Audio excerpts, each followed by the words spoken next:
Hi there, I'm Jodi. This month, our bundle is Extraordinary Flora, and I'm excited to share with you the quick and creative card that I made. So, the Extraordinary Flora is a giant background stamp with a few smaller greetings.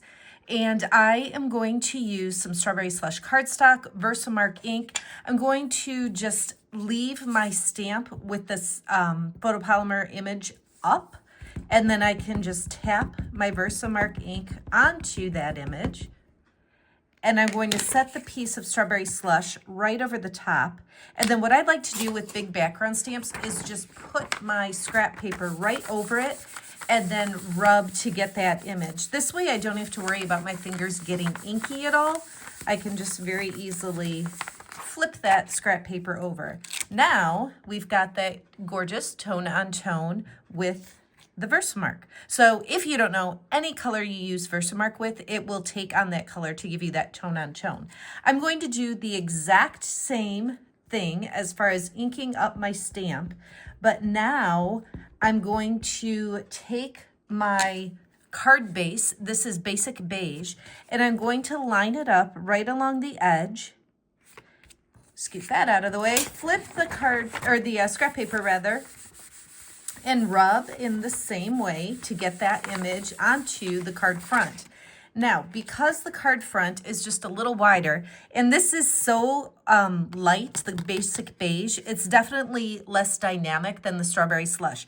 That's how it's intended to be. But hopefully you can see the very faint tone-on-tone flowers there. There's this piece right here that doesn't have anything. You could leave it like that. I'm just simply going to take the edge here, and there's nothing wrong with lifting up the big giant background stamp. I just don't prefer to do it because it's really big for my hand. So I'm just going to line it up here and just press down firmly, and that will give me the same impression right along the edge so that it goes over the entire card front. All right, let me set this out of the way. So now I've got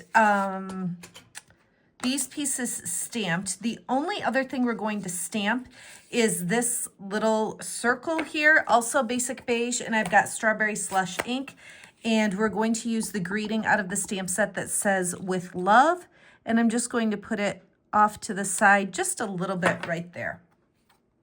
All right, now all of our stamping is done and it's just assembling. I just want to show you a couple of things. I'm going to put this piece of strawberry slush on a piece of old olive. It's just slightly bigger. Sometimes we tend to use a larger border around layers. And for this card, I just liked that really tiny 1/16 of an inch border.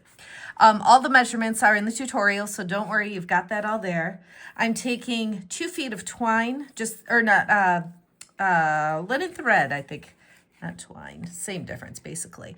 I am going to put, let's see, this is about 6 inches off the left edge, and just hold it there with my thumb, and then I'm going to wrap once and twice and bring it up here to tie a bow. So that's just a little tip to have some extra on the side. I'm going to tie it. It's always nerve-wracking to do live or in a video. Hopefully that'll work. Just want a little bow over here on the edge. Scoot that down to make it straight. And then I'll tie off cut off my extra. Okay, so this piece is then going to get attached to the card. And we'll just center that. I'm just going to go ahead and attach this just to have it secure and out of the way a little bit. So I will put a few Stampin' Dimensionals on the back, and then we will go ahead and attach this to the card. And then we'll do the fun part of this focal point.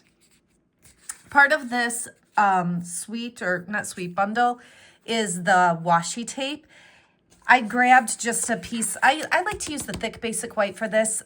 This is just a quarter sheet, so 5.5 by 4 1/4. This is just a giant roll of washi tape. It is about 3 1/4 of an inch wide, so it is just this giant roll of washi tape. Now, I don't know if anybody else has some phenomenal tip for how to attach it to the paper. I just do it. So I'm just going to set this here along the edge and just kind of push it down as I go. Like I said, maybe somebody else has something better. I can use my bone folder like this. You just kind of spread it out. You can lift it up to smooth it out, whatever you want to do there. And then you just go the whole length. You can tear it, you can cut it, whatever you want to do. The cool part though, get some of those air bubbles out, and it doesn't have to be perfect. You're not going to see or notice if it's not perfect. Then you take the die that came with the bundle and you lay it right over it and run it through your Stampin' Cut and Emboss machine.